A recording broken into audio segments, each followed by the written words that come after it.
What's happening YouTube? Welcome back to another video, and in this video I will be unboxing the ELEGOO MSLA 3D printer. This is the resin based printer.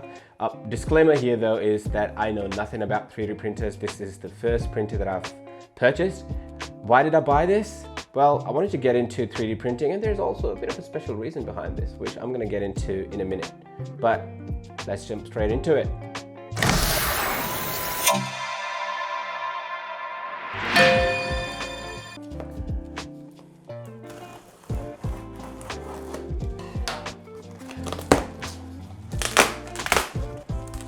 All right, here we go. So just the top form, let's take this out of the way.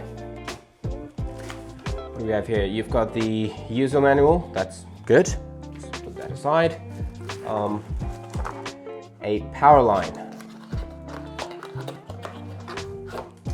Yep, so this is just the Australia specific power code. Well, let's take this out first. You've got the toolkit, and inside the toolkit you've got the filter paper. I did look at a lot of different videos online on how to operate or use a resin-based 3D printer, so I have somewhat of an idea what these things are for. So I can sort of see this is the filter paper to filter back the leftover resin that's in the resin tank back into the bottle, so that's good. You've got the trimmer, so I'm guessing this is used to trim out the supports once the print is done. A plastic scraper to scrape off the hardened resin from the resin tank. The power brick, self-explanatory, don't have to get into details here. Working gloves, of course, because safety first. Then you've got the metal scraper. I'm guessing this is for the actual build plate, to scrape the 3D print off the build plate. Good stuff.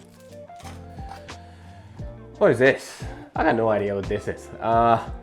Just says ELEGOO, and I got no idea what this is. So if you know what this stuff here is, just let me know in the comments. Interesting. Then you've got the rubber seal. This is, I'm guessing, for the top cover. A USB thumb drive. This probably contains the slicer software as well as some sample prints. Nice. Some masks. This just triggers me. The bad memories of lockdowns are coming back.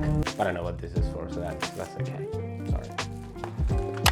You've got the toolkit. So you've got the couple of Allen keys, some screws, and all that jazz. Very nice. That's pretty much it. Okay, let's yeet this. Yeet! Best part about this video. Okay, now we're going to take the printer out. So what I'm going to do is I'm going to take these packaging form out first. Yep. Right, let's take this out, then we'll get rid of the box and just get a better look at this. Oh, there's something else in here. What is this? These are the protection film. For installation, do not throw away the PEF film. So this is the protection film, I'm guessing, for the actual screen at the bottom. Very nice. Spares. Gotta love spares. I'm not gonna yeet this, it's too big. It's gonna make too much sound. Ha! Kidding! Yeet! Okay. Now that that's done, what I'm gonna do is I'm gonna set up the camera, the top camera to the side, so you can have a better look at the printer, and we'll unwrap this, set it up, see how we go. Okay. The printer is out of the box. Let's unbox this. Unwrap this, I should say.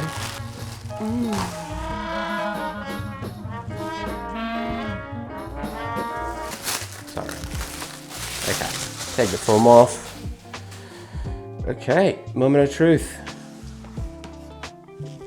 Huh, that's interesting. I was hoping to see the actual full printer there, but that's okay. I think I'm just supposed to slide it off like this. I've got my girlfriend helping me out with this video. She's controlling the zoom. She's really good at it. So I have full faith. But if something is not in the frame, you blame her, not me. Shala, you ready? Say yes. Okay, cool. Yeet. All right, that's out. Perfect. So we've got the build plate on the top. Obviously you can see it's not attached, so we'll have to attach it to the printer at some stage, but for now let's put it here. You've got the packaging foam again, let's get rid of that. All right, so this is it. This is your printer. So you've got the base. So the outer layer here is plastic. The screen itself is pretty good. Not a huge fan of this big font branding here, but hey, look, at this price point, I don't get to complain. Then you've got the resin tank right here. Screen is under that, obviously. There's nothing on the side, so just to show you guys what that looks like, this is the side of the printer. This part, the black part is plastic, but the red bit is aluminum. Then at the back, you've got the power port and the power switch. And boom, just to show you exactly what that looks like. That's done there. I think what we should do is we should really look at the user manual and see what the next steps are. Okay, let's have a look. Cool, so you have to install the build plate, then you have to level it, you have to set it up to its home position and install the resin tank. So that's pretty straightforward. What I'm going to do is I'm going to plug this into power and then we'll get on to setting this up. And to plug this into power, I'll obviously have to unwrap the cables.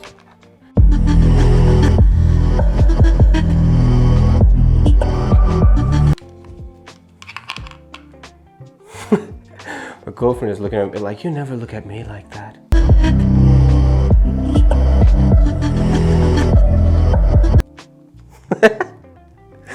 All right, cool.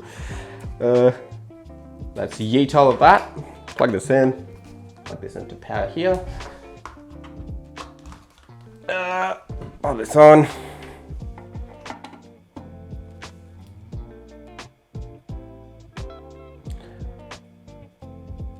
Well, oh, of course, the power switch. There we go. It's alive! Not as loud as I thought it was going to be, but somehow the fans have turned on, even though, you know, it's not printing or anything, but that's okay. Again, at this price point, I don't get to complain. So what I'm going to do now is I am going to zoom into the panel to first bring the Z-axis up. We'll have to do it using the manual control. So we'll bring it up, we'll install the build plate first. So let's get into that. To do the manual controls, you go into Tools, you go into Manual here. For distance, you have three options. You can move it 1/10 of a millimeter in one go, 1 millimeter in one press, or 10 millimeters in one press. Because I need to bring it further up, I'm just going to select 10 millimeters here and then press it about 5 times to bring it up 50 millimeters. So 1, 2, 3, 4, 5. You can kind of see this moving.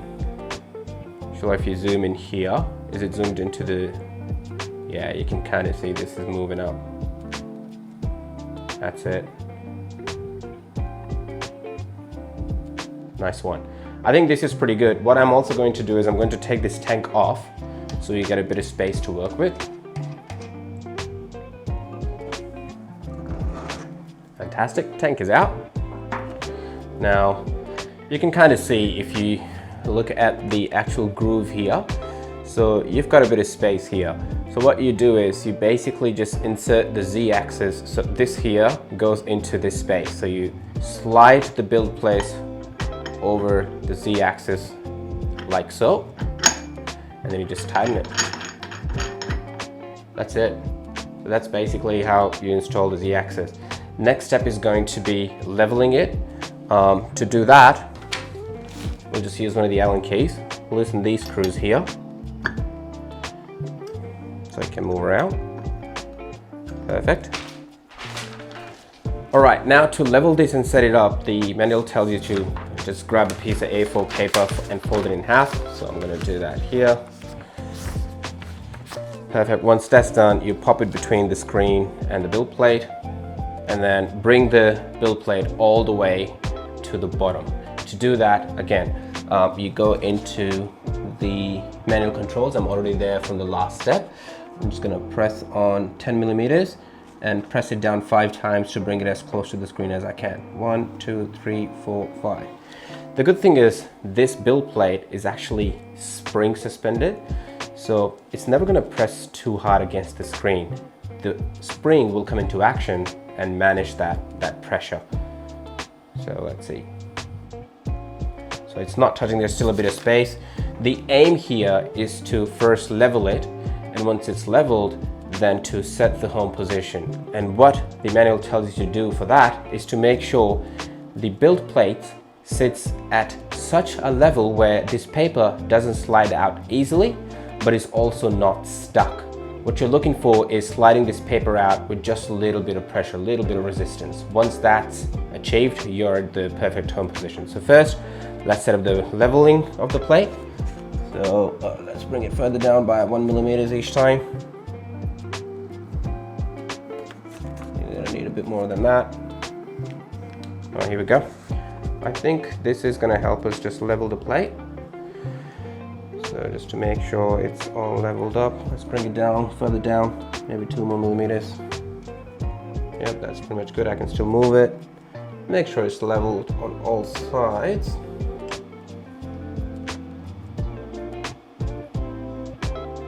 Yep, that looks good there. This looks good here. I'm happy with the position now, the leveling of the plate, so I'm just going to tighten these screws. There are no torque values given, so I'm just going to tighten them gently, not too hard, because the head here is aluminum and I don't want to tighten it too much, over tighten it basically.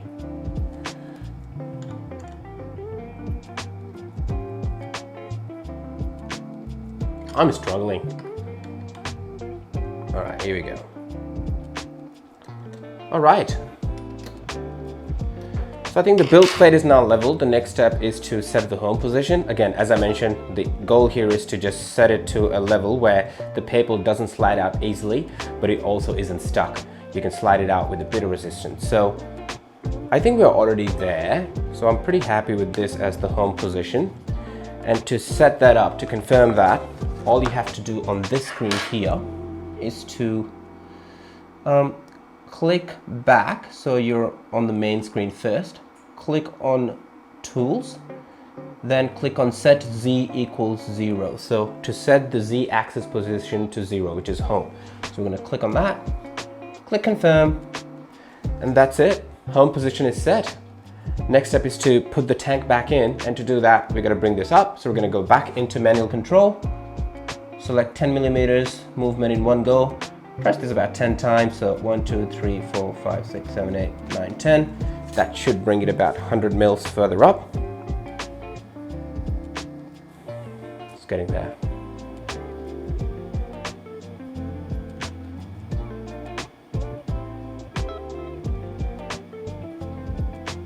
It's pretty good. I'm happy with that. So while it's still moving, we're just going to install the build plate. You can kind of see that at the back of the plate, there's a marking here that says max, right? So the aim is to have this marking at the back side. So when you're filling it up, operating it from the front, you can see the max level of resin you can use, right? So I'm just going to pop that back in here. Beautiful, looks to be in position. Just pop that in. Perfect. Let's just refer to the user manual one more time to make sure we've done everything we're supposed to. Trace back in. Now, there's another step. We have to check the UV lights by pressing Tool, Exposure, and Next. That's gonna light up the screen here. So what I'm gonna do is, because both the cameras can only show you the lateral view, I'm gonna use my phone and record this a little bit here. Let's have a look. So let's see what that looks like. So I've got my camera on the screen. Now what I'm going to do is go to Tools. So let's go back to the home screen first. Go to Tools, then go to Exposure right here. And as soon as I hit Next, the screen should light up. Perfect, there we go.